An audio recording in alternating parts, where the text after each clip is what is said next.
Bonjour à toutes et tous, très content d'être là parmi vous aujourd'hui. Très content aussi de découvrir votre église et de revoir aussi Alexis, bien évidemment. Donc aujourd'hui, vous l'avez compris, on va vous demander de sortir vos téléphones. En général, au début du culte, on vous dit surtout n'oubliez pas de l'éteindre, mettre en silencieux et de ranger votre téléphone. Là, c'est tout l'inverse. Là, on va vous demander de pouvoir utiliser votre téléphone. Donc je vois qu'il y a déjà 19 personnes connectées. Donc voilà, il y a juste cette petite procédure à faire, très simple. Si c'est à peu près bon pour tout le monde, je vois il y a 21 personnes de connectées. Ça me paraît tout bon, pas de problématiques techniques ou autres. Et si vous n'avez pas de téléphone, c'est pas grave. Vous inquiétez pas. Et je vois madame qui est inquiète au premier rang. Ne vous inquiétez pas. On n'est pas obligé d'avoir son téléphone, mais ça se veut interactif, puisque c'est pas juste un message qui va vers vous, mais c'est aussi vous qui allez participer à ce culte. Voilà. Et ce culte, en fait, ça va être une promenade, on va dire même une randonnée que l'on va faire ensemble. Et cette randonnée, elle a un objectif bien précis.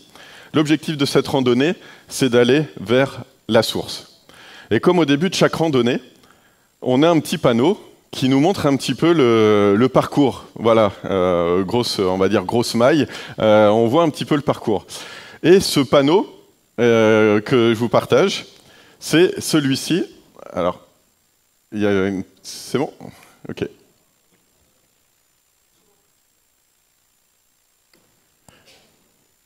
Ok. C'est bon ? Tu me dis quand c'est bon ?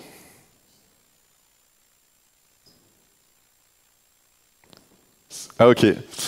Et donc, ce panneau, c'est comme au début de chaque rando, hein, on n'a pas toujours tout l'équipement, etc. Donc là, même là, voilà, on met bien les lacets, on fait ses lacets, etc. Ça prenait un petit moment, mais voilà, maintenant, on peut partir sur le chemin.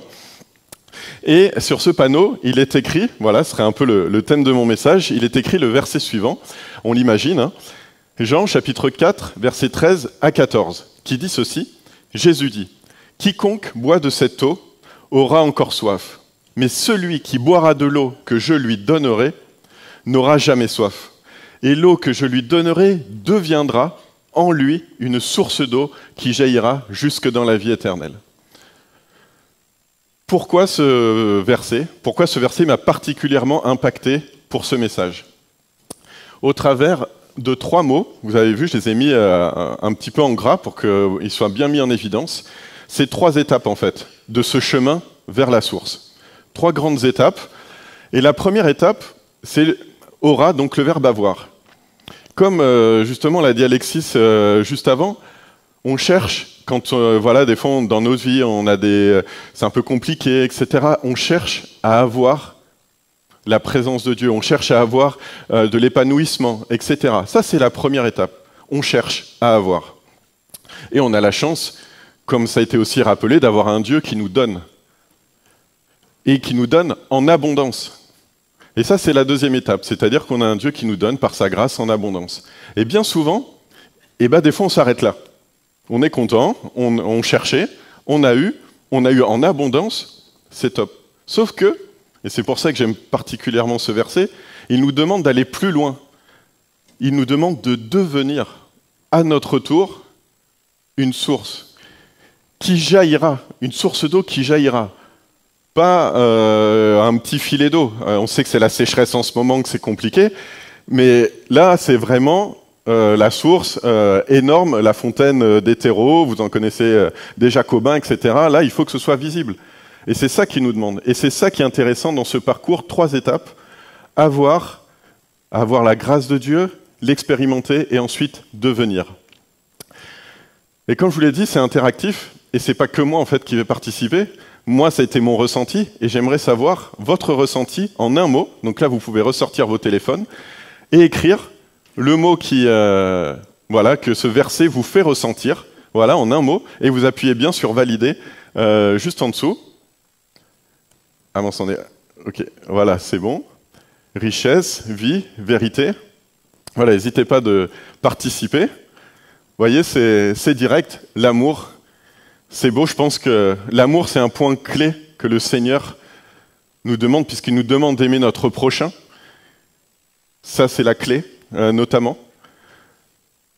L'abondance, c'est-à-dire que c'est un amour en abondance. On peut faire des liens avec les différents mots qui sont, que vous écrivez. C'est pas moi, hein, c'est vous qui participez.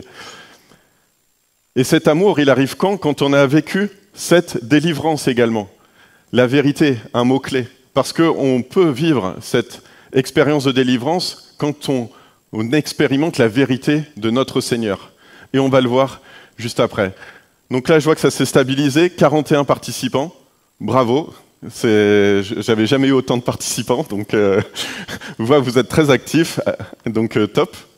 Donc voilà un petit peu le résumé, l'amour est la clé pour avoir la vie au travers de la vérité de notre Seigneur Jésus.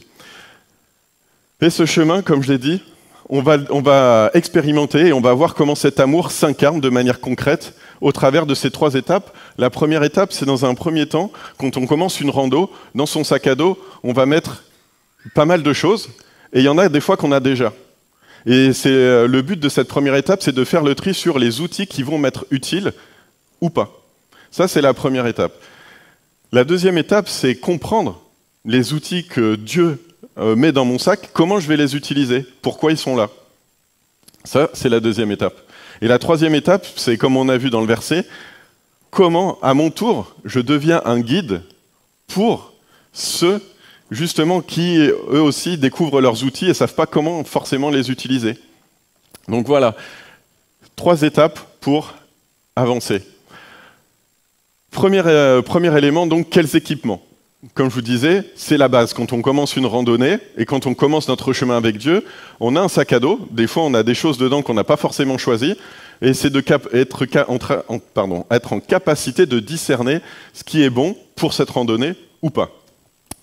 Et comme d'hab, la parole de Dieu, c'est notre mode d'emploi, c'est notre référence. Et vous verrez, je me base sur beaucoup de versets pour illustrer ce message, et notamment ce premier verset dans Ésaïe chapitre 40, verset 31, qui dit « Mais ceux qui se confient en l'Éternel renouvellent leur force. Ils prennent le vol comme les aigles, ils courent et ne se lassent point, ils marchent et ne se fatiguent point. » Au travers de ce verset, il y a un premier indice sur quel type d'outils, quelle est la typologie d'outils ou d'équipements que Dieu va me donner. Premièrement, ils prennent le vol, c'est-à-dire que ce sont des outils, ou du moins un équipement, qui me permet de prendre du recul sur ma propre vie. Ça, c'est un premier élément, être en capacité de se remettre en question et de prendre du recul. Le deuxième élément, ils courent et ne se lassent point. C'est-à-dire que ce sont des équipements qui vont me booster pour que je sois en capacité de courir, mais pas courir juste le 100 mètres, mais de faire le marathon que Dieu me donne sans me lasser.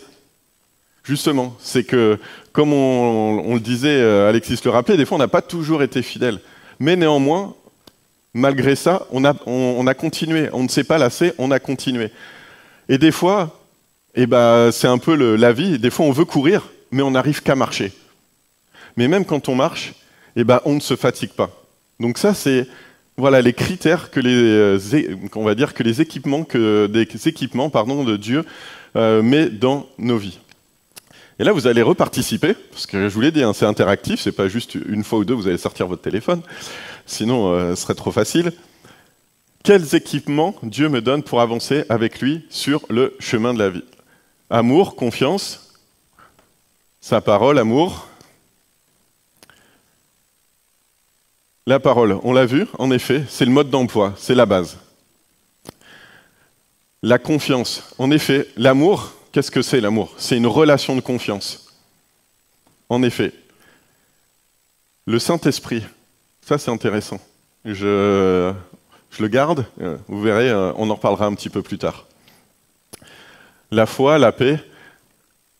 Alors c'est très, très intéressant, c'est vrai, tout ce que vous avez mis. Alors je vais peut-être vous surprendre, mais le premier outil qu'il nous donne, c'est l'intelligence. Alors là, c'est vrai que vous pourriez me regarder avec des grands yeux en me disant mais l'intelligence, c'est spirituel, ça ou... Merci. Il y en a au moins un amen. Et là, regardez. C'est pas moi qui l'invente, je vous dis, le mode d'emploi, c'est la parole de Dieu. Dans Romains chapitre 12, verset 2, qu'est-ce qui est écrit ? ne vous conformez pas au siècle présent, mais soyez transformés par le renouvellement de l'intelligence, afin que vous discerniez quelle est la volonté de Dieu, ce qui est bon, agréable et parfait. C'est pas moi qui le dis, hein. C'est écrit. Le renouvellement de l'intelligence, qu'est-ce que ça m'amène? Ça me donne du discernement. Et tout à l'heure, justement, pourquoi c'est en lien avec la parole et sa foi? C'est justement juste avant, quand il y a eu des paroles qui ont été apportées, le pasteur a bien dit, il le soumet à votre discernement. Mais comment ce discernement se crée en nous? Encore une fois, c'est la parole qui le dit, via l'intelligence. Et j'irai même plus loin. Et j'aime bien faire des analogies. Dieu, il a fait de nous des brebis, on est d'accord. Mais il n'a pas fait de nous des moutons. Ça, j'insiste. Parce que les moutons, on leur tond la laine sur le dos, ils finissent en côtelette sur un barbecue en été avec un verre de rosé. C'est pas hyper glorieux. Je pense pas que ce soit ce que veut Dieu pour nos vies. On est d'accord. Par contre, ce qu'il veut, c'est qu'on soit des brebis. C'est-à-dire des êtres qui portent la vie, qui sont capables d'enfanter, c'est-à-dire qui portent la vie et aussi qui portent du fruit, le lait de brebis, etc. Donc, pourquoi l'intelligence est aussi clé? Je le répète, c'est parce que Dieu a fait de nous des brebis et pas des moutons. Et en plus, pourquoi j'insiste là-dessus? C'est que bien souvent, l'intelligence, c'est quelque chose qui a été galvaudé. Parce que dans les familles, on a des fois entendu de manière maladroite, souvent des parents autour de nous qui ont dit « Ah non, mais au sein d'une même fratrie, ils peuvent dire « Ah non, mais là l'aîné, alors lui, vraiment, il a eu l'intelligence. Ah, lui, il a vraiment tout eu. Par contre, le petit dernier, ah lui, c'est compliqué. Lui, vraiment... Et ça, on l'a déjà entendu. On l'a déjà entendu. Et on a grandi avec ça. C'est pour ça que je vous parlais du sac à dos. On ne l'a pas choisi, ce sac à dos-là. Mais par contre, on nous l'a bien rempli pour nous. Et c'est pour ça qu'il faut être renouvelé dans l'intelligence. Et notamment, revoir la définition même de l'intelligence. Et là, c'est pas moi, là, c'est pas la parole de Dieu, c'est le sens commun de l'intelligence qui est défini et qui est dit, c'est l'aptitude d'un être humain à s'adapter à une situation, à choisir des moyens d'action en fonction des circonstances. Donc vous voyez, l'intelligence, elle n'est pas innée, c'est quelque chose qui se développe. Et c'est pour ça que la parole, elle a raison quand elle dit « soyez renouvelés de l'intelligence ». Parce qu'en fait, ce n'est pas quelque chose qui est inné, ça fait partie des miracles de Dieu, de nous renouveler et de dépasser la condition dans laquelle on est né. Voilà pourquoi j'insiste sur l'intelligence. Donc ça, c'est le premier élément. Le deuxième, c'est le subconscient. Alors là, vous allez me dire, le subconscient, qu'est-ce que c'est? Je n'avais pas prévu de faire une psychothérapie aujourd'hui. Je vous rassure, ce n'est pas le cas. Je vais juste vous expliquer en quoi le subconscient est clé, encore une fois, dans l'impact de Dieu dans nos vies. Où il y a le conscient. Vous êtes conscient d'être présent, vous êtes conscient de me voir et de m'écouter. Et il y a aussi l'inconscient. Qu'est-ce que l'inconscient? C'est, vous n'avez pas besoin de réfléchir pour respirer. Votre corps, vous faites des gestes sans y réfléchir, ça, c'est l'inconscient.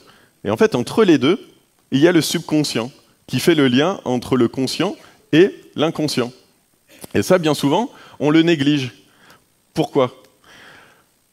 Parce que, en fait, justement, on n'a pas intégré ce concept, et tout ce que je vous ai dit juste avant sur l'intelligence, où on vous a dit « bah oui, t'es pas comme ci, t'es pas comme ça, etc. » Le subconscient, lui, il n'a pas de rationalité. Donc, si vous croyez ce qu'on vous dit, lui, il va le développer dans votre corps. C'est-à-dire que si on vous a dit « t'es pas capable de... » Par exemple, là, « t'es pas capable de parler sur scène, t'es pas capable de faire ci, etc. » Vous le croyez, le subconscient, il dit « ok, tu le crois? Bouge pas. Moi, je vais le mettre en action. » Et c'est votre cerveau qui va développer et qui va aussi brider des fois votre cerveau, vos gestes, etc. pour que vous n'y arrivez pas. Mais encore une fois, c'est parce que vous avez cru des mensonges sur votre vie. Et ça, c'est important de l'avoir en tête. Et qu'est-ce que fait le Seigneur? Vous voyez où je veux en venir? Il a cette capacité de changer ça. Parce que lui, il va mettre des choses positives sur votre cœur. Et toutes les choses négatives, il va les effacer pour vous apporter quelque chose de beaucoup plus fort, pour les imprimer en vous. Et où est-ce qu'il les imprime?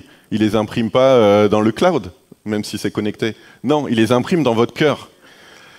Et aussi dans votre cerveau, surtout. Et à la fin, l'objectif de ça, c'est quoi? C'est de dire, au lieu de dire, pardon, je ne suis pas bon en, c'est-à-dire de dire, bah voilà, c'est comme ça, je suis fataliste, bon, En fait, il faut remplacer cette phrase parce qu'avec Dieu, c'est « je ne suis pas encore bon en ». Et ça fait toute la différence. Ça fait toute la différence parce qu'avec Dieu, nous ferons des exploits. Rien n'est impossible à notre Dieu. Et vous voyez un petit peu l'intelligence, subconscient, le cerveau, voyez? Et vous allez me dire, ok, bon, c'est bien, c'est des paroles, c'est des écritures, concrètement. Parce que moi, j'aime bien être pragmatique, j'ai un petit côté scientifique et un peu cartésien. Et j'aime bien quand même qu'on me donne un peu d'épreuves. Et justement, par rapport à ça, est-ce que selon vous, sur quels aspects du cerveau la prière et la méditation ont-elles un impact? Pourquoi le Seigneur nous demande de prier et de méditer sa parole? Est-ce que c'est un impact sur la conscience de soi, la matière grise ou l'empathie? Selon vous. Alors là, je vois que c'est en train de voter. Je vois que la matière grise, pas trop. Hein. Là, la matière grise, elle remporte pas trop les suffrages. C'est un peu comme certaines réformes en ce moment, pas trop de suffrages. Par contre, on a la conscience de soi et l'empathie. Là, ok. On peut valider. Et en fait, c'est les trois. Là, il y avait un petit piège, désolé. En fait, la prière et la méditation ont un impact sur ces trois éléments, la conscience de soi, la matière grise et l'empathie. Comment on le sait? Alors, on a la chance à l'heure actuelle d'avoir l'IRM. Jésus, lui, il avait les miracles. Nous, on a toujours les miracles, mais on a aussi l'IRM. Donc, ça aide quand même à expliquer les choses. Donc, il y a une expérience qui a été menée sur 16 personnes pendant 8 semaines, et ces personnes devaient méditer 27 minutes par jour en moyenne. Et on a fait un IRM avant cette expérience et après cette expérience. J'ai mis la référence de l'expérience parce que voilà, faut être carré. Hein. Jésus l'était, donc on essaye de l'être aussi. Et quel a été le résultat sur l'IRM mesuré à la fin de ces 8 semaines de programme? Il y a eu un accroissement notable de la matière grise sur quelle partie du cerveau? Alors, je vous passe le cortex singulaire postérieur parce que c'est pas un cours de biologie. Je vous l'ai mis quand même hein, pour ceux qui sont médecins ou neurologues. Mais surtout, ce qui est important, c'est de retenir les trois éléments sur lesquels qui ont été impactés. C'est la conscience de soi, l'empathie et l'introspection. Bon, vous voyez le lien par rapport à ce qu'on a vu avant? J'ai conscience, je fais d'abord mon introspection. Être renouvelé dans l'intelligence, c'est faire son introspection, se remettre en question. Une fois que j'ai fait ça, je suis conscient de qui je suis. Donc, je développe la conscience de qui je suis. Et enfin, l'empathie. C'est quoi l'empathie? C'est aller vers les autres, c'est être proche des autres. Vous voyez que la prière, elle prend tout son sens, même au travers de la science. Pourquoi on vous dit prier, de méditer? C'est parce qu'en fait, tout ça, ça a un impact positif en nous et ça développe des choses qui nous amènent vers le plan que Dieu a prévu pour nous. Et ça, c'est clé. Et le dernier point, c'est notre booster. C'est celui où quand nous, on fait un pas, lui, il nous en fait faire 1000, c'est le Saint-Esprit. Parce que jusqu'à présent, ok, vous pourriez me dire, ok, bon, bah, c'est ce que me vend la psychologie positive, etc., etc. Là, le Saint-Esprit, lui, il nous développe. C'est-à-dire que, je vous parlais des connexions dans le cerveau, ce qui s'imprime, etc. Lui, le Saint-Esprit, c'est celui qui fait le lien. Parce qu'il y a un seul et même esprit en chacun de nous. Donc il fait le lien déjà au niveau de notre cerveau pour voilà, qu'on soit plus réactif. Je vais vous citer un exemple concret. Vous êtes face à un problème, une difficulté, etc. Et là, tout d'un coup, vous vous posez et vous dites, il y a une pensée qui vient. Vous dites, waouh, mais elle vient d'où cette pensée? Eh bien en fait, c'est le Saint-Esprit qui va solliciter toutes vos capacités intellectuelles, neuronales, pour que justement, vous ayez cette idée et vous dites, ah ouais, bah et à la fin, des fois, on se dit même, non, ça, c'était pas de moi, ça, c'est le Saint-Esprit. Vous voyez? Et ça, on pourrait, comme je dis, on pourrait s'arrêter là. Bah, super, j'ai eu ma super idée, c'est génial. Mais non, on a un seul et même esprit qui souffle et qui est en chacun de nous.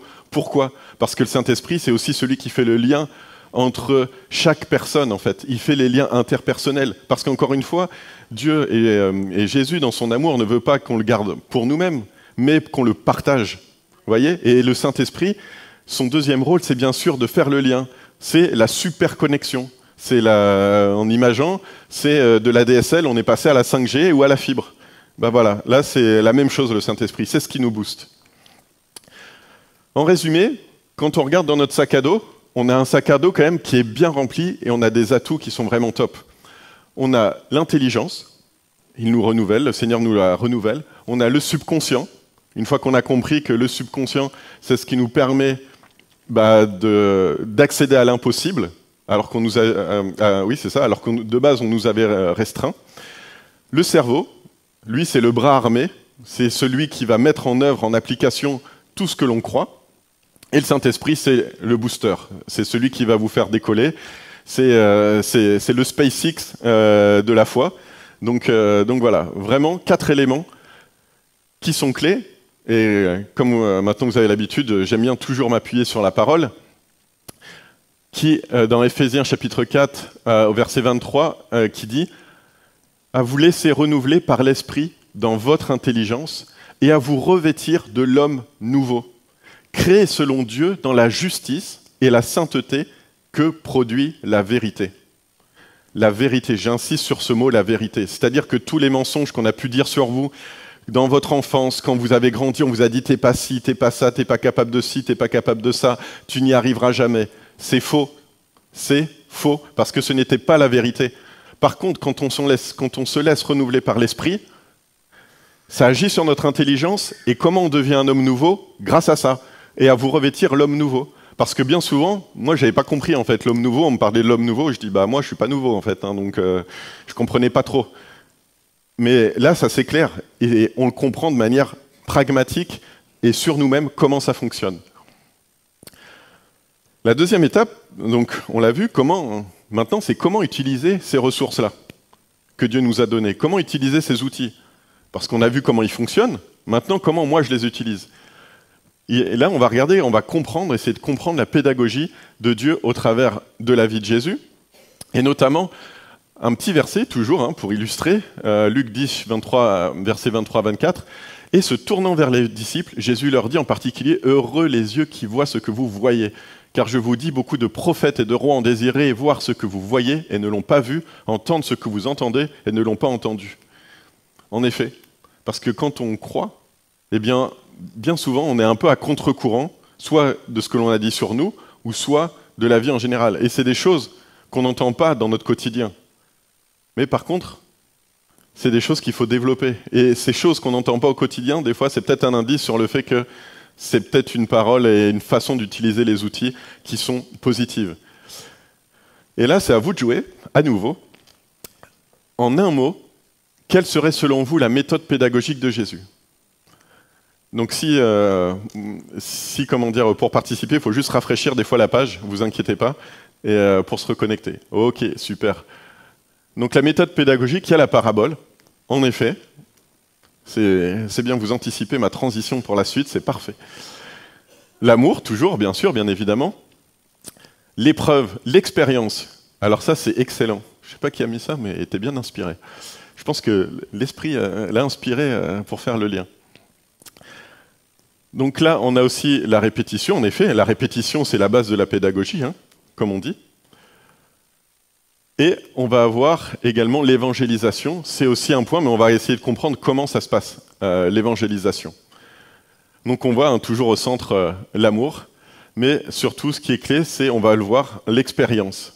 Ça, je retiens ce mot, et merci encore pour la personne qui a été inspirée pour mettre ce mot. Parce qu'en effet, le socle de l'enseignement de Jésus, c'est l'expérience collaborative. Parce qu'en fait, il ne veut pas que nous soyons seuls, il veut que l'on soit dans un ensemble, et qu'on apprenne dans le cadre d'un ensemble. Et cette pédagogie collaborative, elle se décline en 2 éléments. On le voit, il y a l'apprentissage collaboratif, donc c'est-à-dire où ça va être plutôt moi qui vais recevoir quelque chose, et ensuite on va avoir l'enseignement, c'est-à-dire que après avoir reçu, je vais retransmettre. Mais qu'est-ce que je vais retransmettre ? Je vais retransmettre des expériences, mes connaissances. Vous voyez, des choses qui sont concrètes. Pas des choses, des fois, où il faut avoir bac plus 10 pour les comprendre. Non, c'est du quotidien. Pour que les gens puissent comprendre et intégrer ce que je leur dis, il faut que ce soit quelque chose qui est concret, pas des théories fumeuses où on plane à 10 000, pas du tout. Et je vais vous donner des exemples concrets, encore une fois, de la Bible, comment Jésus s'est adressé à ses contemporains. Eh bien, il a utilisé 6 formes de langage, 6 façons de faire, pour s'adapter à son auditoire. Et on va le voir, on va du plus simple au plus compliqué, parce que justement, Jésus s'adaptait à l'ensemble de ses contemporains. La première, c'est l'exagération, où il dit « jette ton œil si c'est une occasion de chute ». Donc ça, tout le monde peut le comprendre.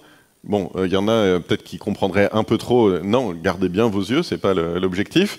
Mais voilà, c'est l'image la plus simple à comprendre. Ensuite, il utilise l'hyperbole, le chameau qui passe par le trou d'une aiguille. Vous voyez? Donc là, il grossit le trait. Donc là aussi, on monte un petit peu en termes de compréhension, mais ça reste assez simple, compréhensif. Ensuite, il y a l'analogie, Alors, l'analogie, des fois, avec Jésus, elle fait mal.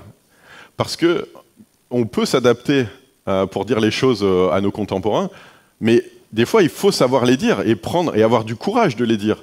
Et quand on voit ce que Jésus dit au niveau de l'analogie, quand il dit « Malheur à vous, maîtres de la loi et pharisiens hypocrites, vous ressemblez à des tombeaux blanchis qui paraissent beaux à l'extérieur, mais qui, à l'intérieur, sont pleins d'ossements de mort et de toutes sortes de pourritures. » Bon, là, clairement, ils étaient nettoyés pour l'année, là, les pharisiens. Je pense que là, Jésus, c'était le roi de la punchline.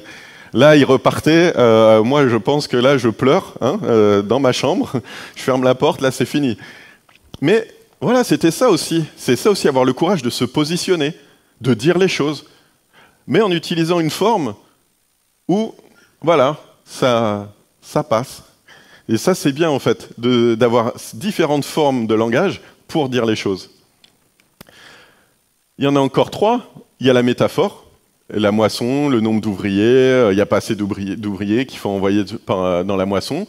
Donc là, on voit, c'est beaucoup plus imagé, beaucoup plus abstrait. Donc là, encore une fois, il y a des gens qui sont beaucoup plus conceptuels. Donc Jésus s'attachait aussi à répondre à cela. Le proverbe, là où est ton trésor, là aussi sera ton cœur. Donc voilà, en plus, le proverbe, c'est vraiment c'est très raffiné. Hein. Salomon, c'était pas le dernier, justement, pour vraiment valoriser la qualité du proverbe. Et enfin, l'énigme, où il dit « Je démolirai ce temple fait de mains d'hommes, et en 3 jours, j'en reconstruirai un autre qui ne sera pas fait par des mains humaines. » Donc là, c'est le dernier niveau, c'est le niveau boss. Là, c'est en général, il y en avait 2-3 qui devaient être un peu en PLS pour se dire, mais alors là, de quoi il parle? Alors, il y en a, ils ont revu peut-être leurs cours, Thalès, Pythagore. Non, ça sert à rien. Non, là, je ne comprends pas. Mais il s'est adapté à chaque personne, en fait. Il s'est adapté à ses contemporains. Et il n'y en a que 6, mais il y en a encore plus, et je ne les ai pas tous répertoriés. Qu'est-ce que ça sous-entend? Ça sous-entend que si Dieu s'est adressé à nous avec une forme qui nous parle, que l'on comprend, on se doit aussi de parler à nos contemporains avec un langage, en leur parlant d'expérience qui leur parle également, et s'adapter, et pas avoir tout le temps le même discours.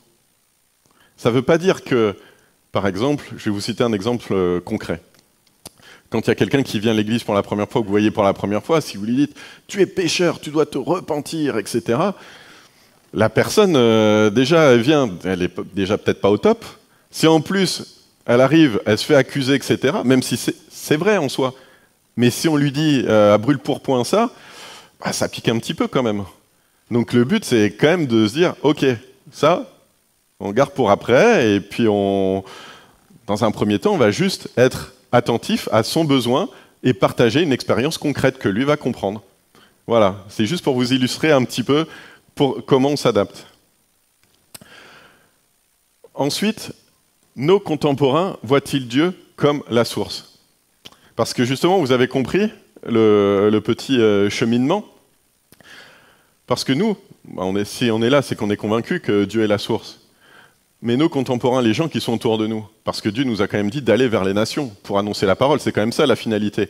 Et dans le verset du début, c'est à nous de devenir des sources.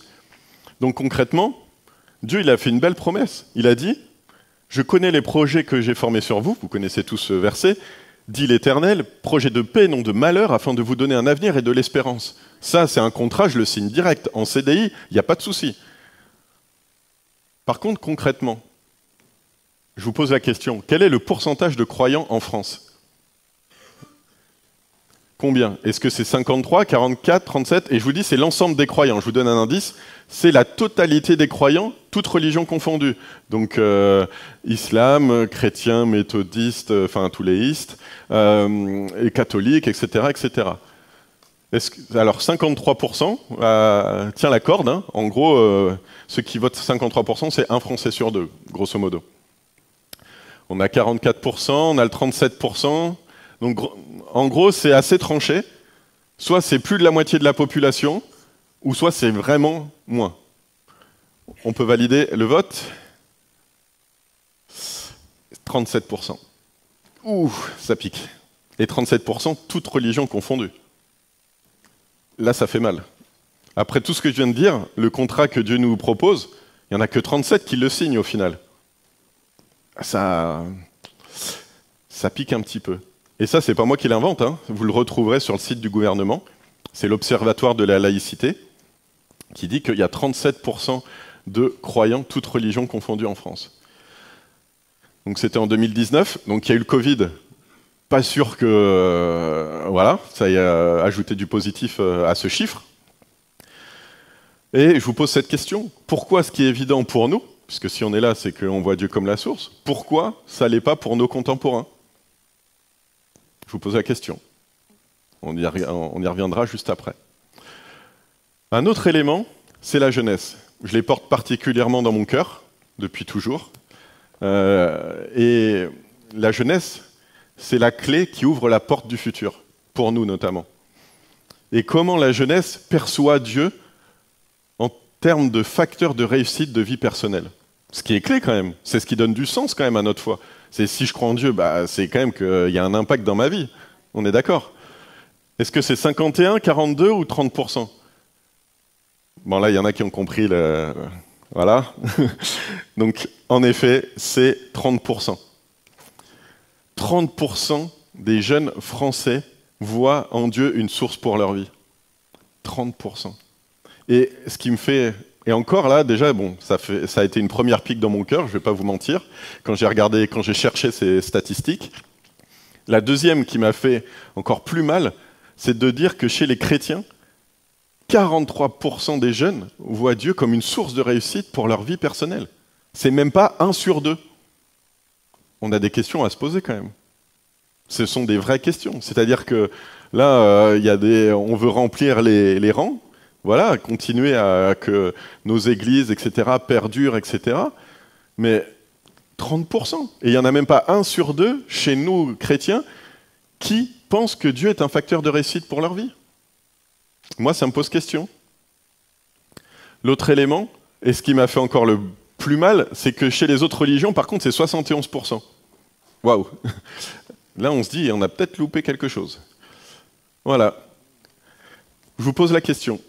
Et je vais aller encore plus loin, parce que là, vous voyez, je vois vos yeux écarquillés et un petit peu troublés. Mais je vais aller au bout. Voilà. J'ai déjà regardé les sorties de secours avant de vous lire ce verset, pour courir vite, au cas où. C'est un verset qui est, à mon avis, très rarement utilisé, je pense, dans les cultes. Mais voilà, je prends le risque de le faire. C'est dans Colossiens, chapitre 2, versets 20 à 23, qui dit la chose suivante. « Si vous avez abandonné avec Christ les principes élémentaires qui régissent le monde, pourquoi, comme si vous viviez selon ces principes, vous soumettez-vous à toutes ces choses? Ne prends pas, ne goûte pas, ne touche pas. Elles ne concernent que des choses destinées à disparaître dès qu'on en fait usage. Il s'agit bien là de commandements et d'enseignements humains. Ils ont en vérité une apparence de sagesse, car ils indiquent un culte volontaire, de l'humilité, le mépris du corps, mais ils sont sans aucune valeur et ils ne servent qu'à la satisfaction personnelle. » Je voulais juste un petit temps pour vous en remettre. Vous voyez ce que je veux dire? Dans la façon dont on parle, je disais en préambule, à nos enfants, à nos frères, nos sœurs, nos cousins, cousines, nos collègues, amis. quand on est juste sur « ne fais pas ci, ne fais pas ça », est-ce que vraiment on les considère comme des brebis? On les considère plus comme des moutons, puisqu'on ne fait pas appel à leur intelligence. Moi, vous voyez, j'ai évolué dans certaines églises et on me disait « faut pas aller au cinéma, faut pas écouter de la musique du monde, il faut pas faire ceci, faire cela ». Je dis « ok ». Moi, je suis assez, comme je l'ai dit, des fois un peu cartésien. Je dis « bah pourquoi ? Pourquoi ? Pourquoi je dois pas le faire ?» Et bah parce que ça va être compliqué, hein ? Et donc, on se retrouve un peu démunis, notamment en tant que jeune. On se dit, parce que quoi, en fait moi, si tu me donnes pas une explication qui est claire, que je comprends dans ma vie de tous les jours, et qui s'incarne dans ma vie de tous les jours, ça va être compliqué. Le pragmatisme, c'est ce qu'on nous demande. Et pour autant, nombre de fois où j'ai entendu le « fais pas ci, fais pas ça », etc. Par contre, on prend pas le temps d'expliquer le pourquoi du comment. Et ça me paraît clé, en fait. Et ça, c'est un élément, à mon avis, qui conditionne beaucoup de choses sur le développement en fait, de la foi dans les gens qui nous entourent, dans la façon dont on partage la parole. Vous voyez où je veux en venir? Et justement, parce que quel est l'objectif? Quel est l'objectif de ça? C'est que chaque personne révèle le talent qu'il a, révèle en quoi il est unique aux yeux de Dieu. Ça, c'est ça l'objectif de Dieu. Et qu'on soit on va dire, émerveillé par toute cette belle diversité que vous représentez et qu'elle s'incarne dans le quotidien aussi de tous nos contemporains. Et j'aime bien les slogans, et on connaît le slogan du diable, « Diviser pour mieux régner ». Et le slogan de Dieu, c'est quoi? C'est la diversité pour mieux aimer. Et ça, bien souvent, on se dit, et merci pour les amens, mais est-ce que ça s'incarne vraiment dans nos vies? Parce qu'en fait, la diversité, elle s'incarne comment chez les chrétiens? Certes, il y a les évangélistes, mais il y a aussi les catholiques, les méthodistes, pentecôtistes, etc., etc. C'est la diversité. Parce que Dieu, en fait, il nous accepte tels que nous sommes. Et qu'on n'a pas le monopole de la façon dont les êtres humains doivent être. Non, c'est Dieu qui a ça. Et c'est pour ça que c'est la diversité pour mieux aimer et nous aimer les uns les autres. Et ça, c'est quoi l'objectif de ça? De savoir quel est mon talent et qu'on m'aime pour ce que je suis et pas pour ce qu'on aimerait que je sois. C'est quoi le résultat de ça en fait? C'est d'avoir des gens qui sont affermis, justement, pas des gens qui se lassent ou qui se fatiguent et qui ne terminent pas la course. Nous, on veut que nos proches, nos contemporains finissent la course, comme disait l'apôtre Paul. Et quel est l'objectif de ça? C'est ainsi nous ne serons plus de petits enfants, ballottés et emportés par tout vent de doctrine, par la ruse des hommes et leur habileté dans les manœuvres d'égarement, mais en disant la vérité. Elle revient la vérité. Dans l'amour, vérité, amour, nous grandirons à tout point de vue vers celui qui est la tête, Christ. Vous voyez? C'est-à-dire qu'on est solide. On est solide. C'est-à-dire que le vent, la tempête est passée, on est solide comme un roc. Et il n'y a pas que Dieu qui doit être un roc. On doit être un roc pour les gens qui sont autour de nous également. Et c'est comme ça qu'on sera justement ce phare dans la nuit, dans les tempêtes des vies des gens qui sont autour de nous. C'est ça, parce qu'il ne faut pas laisser la responsabilité qu'à Dieu. On a une responsabilité. Et cette responsabilité permet d'arriver à cet objectif-là. Et on arrive vers la fin du message. Et j'aimerais savoir, selon vous, par rapport à tout ce qui a été dit, quels sont les éléments clés à mettre en pratique pour être une ressource maintenant? Voilà, qu'est-ce que vous avez un peu retenu ou qu'est-ce qui vous a impacté? En un mot, comment vous pourriez le qualifier? Aimer, être un modèle, en effet, mais un modèle en étant soi-même. Et pas en jouant à un jeu du super chrétien, du TTS très spirituel. Non, c'est en étant concret, et on va le voir. L'empathie, en effet. Il y a amour, modèle, aimer, intelligence. Et oui, parce que tout vient de l'intelligence. On a dit, c'est ce qui nous amène le discernement. Comment je vais parler à mes contemporains? Comment je vais savoir si je dois employer telle parole, tel mot, telle formulation, si je dois lui partager telle expérience ou telle autre expérience? C'est grâce à l'intelligence qui amène le discernement et la volonté. Et c'est comme ça qu'on fait la volonté de Dieu au final. Authentique. Alors ça, j'adore ce mot. Merci encore une fois pour vraiment l'inspiration qui arrive au bout de vos doigts sur vos smartphones. En effet, il faut être authentique. Il ne faut pas jouer un jeu. Il faut être soi-même. Et c'est comme ça qu'on s'incarne en fait dans la vie des gens. Si on joue un rôle de monsieur ou madame parfaite, bah, en fait, on sait très bien que personne n'est parfait. Donc ça ne marche pas. Ça ne marche pas.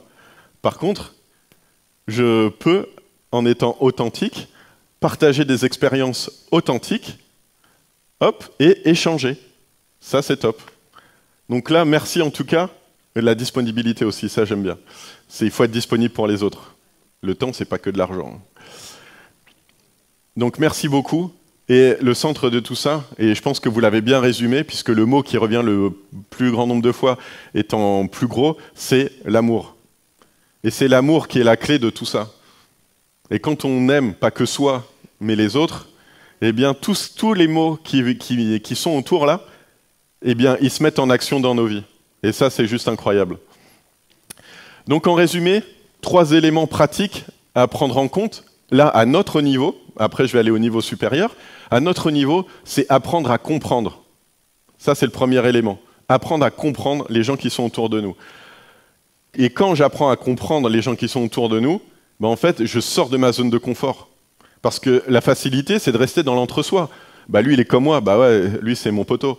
En fait, oui, mais lui, il te comprend déjà. Donc, tu n'as pas besoin de revenir et de lui redire tes expériences, etc. Dieu nous a laissé le libre choix. Si cette personne a fait le choix de ne pas croire, eh ben, respectons son choix. Mais par contre, il y en a d'autres personnes qui, elles, ont peut-être envie de croire et qui sont là à chercher une solution. Donc faisons un pas de foi, justement, pour sortir de cet entre-soi. Et le troisième élément, je l'ai dit et répété, c'est bien sûr partager des expériences concrètes, mais pas juste comme ça, boosté par le Saint-Esprit, qui lui va nous insuffler les bons mots, les bonnes paroles, et qui va faire le lien, et qui va aussi toucher le cœur de la personne qui est en face de nous. Et pourquoi faire tout ça? Pour redonner du sens à la présence de Dieu dans notre société.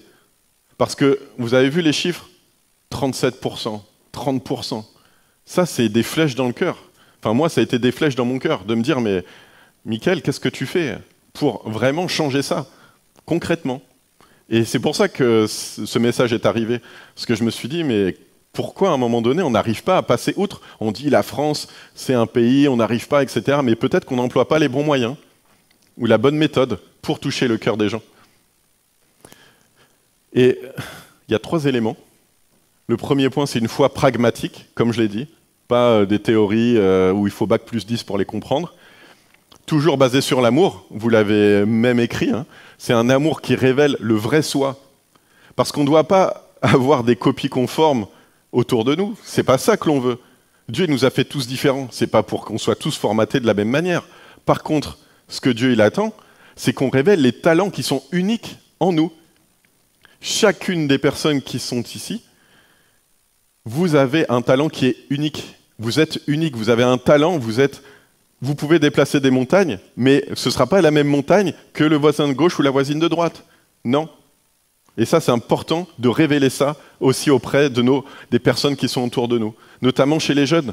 Ne pas les brider en disant « tu sais pas faire ci, t'es pas ça, etc. » Ils ont tout l'avenir devant eux pour développer ça. Donc ne les bridons pas dès leur plus jeune âge. Au contraire, encourageons-les et faisons développer toutes ces belles capacités, toutes ces belles promesses qu'ils ont dès leur plus jeune âge. Et c'est quoi la finalité de tout ça? C'est d'avoir une vie chrétienne qui a un sens. C'est ça, en fait, l'objectif de tout ça. C'est pourquoi on est chrétien, c'est parce que ça donne un sens dans nos vies. Donc en conclusion, je terminerai là-dessus, soyons des ressources pour ramener les gens, nos concitoyens, à la source. Amen. Et parce que j'aime bien me mettre en danger jusqu'au bout, en un mot, qu'est-ce que vous avez pensé de ce nouveau format de réunion d'église? Voilà, puisque ça a été un petit peu surprenant, je pense, pour certains d'entre vous. Et donc, voilà, je voulais encore une fois me mettre en danger jusqu'au bout. J'ai pas eu besoin de sortir par les issues de secours quand il y a eu l'épisode du chapitre aux Colossiens. Donc, voilà, en tout cas, Bon, bah, je crois que on peut continuer. Encore merci pour votre participation et que le Seigneur vous bénisse. Amen. Amen. Merci beaucoup, Michael.